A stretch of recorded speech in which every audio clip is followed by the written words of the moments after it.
매일 성경 묵상을 돕는 해설 가이드입니다. 안녕하세요. 묵상 코치입니다. 함께 읽고 나눌 말씀은 사도행전 1장 12절에서 26절까지 말씀입니다. 제자들은 예수님의 분부에 따라 합심으로 기도한 후 마띠아를 뽑아 사도직의 직무를 벌인 유다를 대신하게 함으로써 사도수 12명을 다시 채우게 되었습니다. 12절에서 14절을 보겠습니다. 예수님의 승천 이야기는 11절에서 마무리되었지만 12절에서 승천 장소가 예루살렘 부근에 위치한 감람원 산이었음을 알게 됩니다. 안식일에 가기 알맞은 길이라는 어구는 그날이 안식이었음을 암시하는 것이 아니라 안식일에 걸어서 도달할 수 있는 예루살렘과의 거리를 뜻합니다. 감람원 산에서 돌아온 그들은 예수님이 약속한 성령을 기다리기 위해 예루살렘에 있는 한 집의 다락방에 모였습니다. 본문은 그 자리에 참석한 11제자 이름을 나열하는데 누가복음 6장 14절에서 16절에 소개되었던 명단과 동일합니다. 이는 그들이 초대교회의 핵심 멤버였음을 보여줍니다. 그런데 그들 중에는 예수님을 따르던 여자들과 예수님의 어머니 마리아, 예수님의 아우들도 함께 있었습니다. 여기서 우리는 예수님의 부활 이후 마리아와 아우들에게도 큰 영적 변화가 생겼음을 짐작할 수 있습니다. 그들은 예수님의 지상 사역 때는 믿지 않았지만 예수님의 십자가와 부활 사건을 경험한 이후 예수님을 믿게 된 것으로 보입니다.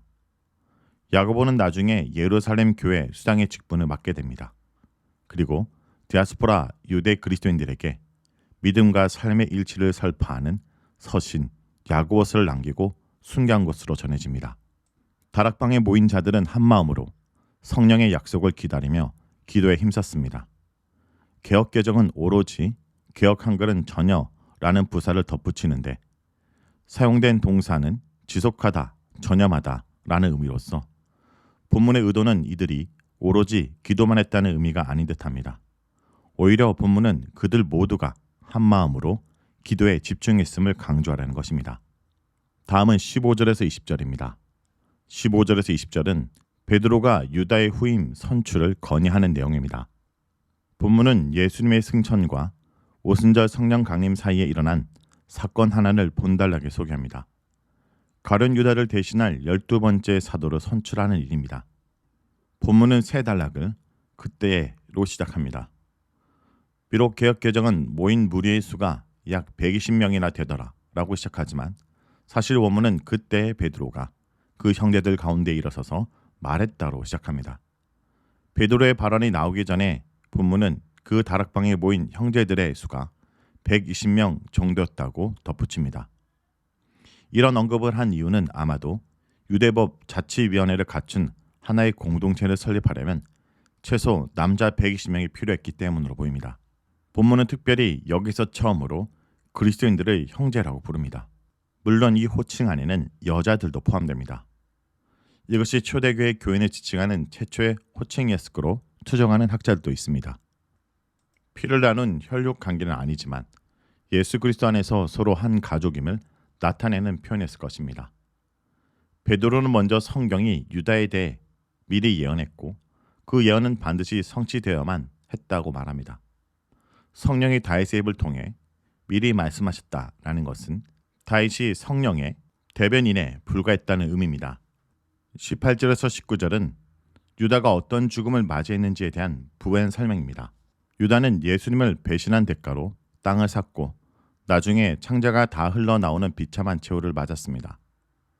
그 사연이 사람들에게 알려져 그 밭을 아람어로 피의 땅이라 부르게 되었습니다. 그러나 이 이야기는 마태복음에 소개된 내용과 조금 다른 점이 있습니다. 마태복음은 유다가 목매어 자살했다고 전하면서 피 묻은 돈을 다시 제사장들에게 돌려주었고 제사장들은 그 돈으로 토기장의 밭을 사서 나그네의 묘주로 삼았던 것이 피의 밭으로 불리게 된 기원임을 밝힙니다. 20절에 이르러 드디어 다윗의 시편 두 구절이 인용됩니다. 그것은 시편 69편 25절과 109편 8절입니다. 시편 69편 25절은 메시아를 대적하는 자를 향한 저주의 말이며 초대교회는 당연히 이 구절에서 예수님을 배반한 자에 대한 예언이나 그 모형을 발견했을 것입니다. 시편 109편 8절은 원수에게 연달아 저주를 퍼부으며 타인이 그의 직분을 빼앗기를 원하는 탄원입니다.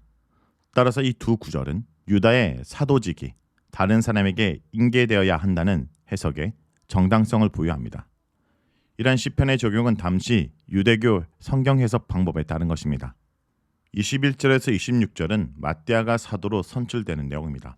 새롭게 뽑아야 될 사도가 갖춰야 될 요건과 사명이 제시됩니다. 세례요한의 세례부터 예수님의 승천까지 주님과 함께한 자가 되어야 한다는 것이 가장 중요한 요건입니다. 그것이 나머지 사도들과 함께 예수님의 부활을 증언하는 사명을 감당하는데 불가결한 요건이었기 때문일 것입니다. 이에 두 후보가 세워졌고 그들은 이 일을 위해 기도했습니다. 직역하면 모든 사람의 마음을 아시는 주여, 당신이 택하신 이 두 사람 중에 유다가 자신의 자리로 가기 위해 버린 이 사도 직분을 대신할 자가 누구인지 보소서라는 뜻입니다. 여기서 주여는 사도행전의 문맥에서 보면 예수님을 가리키는 것으로 보입니다. 다른 복음서 저자와 달리 키리오스라는 칭호를 하나님과 예수님에게 상호 교환적으로 적용합니다. 그럼으로써 의도적으로 예수님을 하나님과 대등한 존재로 묘사하고 있는 것입니다. 성령 강림 이후 제비뽑기는 초대교회에서 사라집니다. 본문은 교회 지도자를 선출하는 규범적 교훈을 제시하기 위함이 아닙니다. 그러므로 제비뽑기라는 방식이 성경적인 방식이라고 단정지을 수는 없습니다. 제비뽑기라는 것이 성경적이기 때문에 사용된 것이 아니라 인간의 이해관계나 탐욕을 방지하기 위해 고안된 차성의 방책임을 기억할 필요가 있습니다.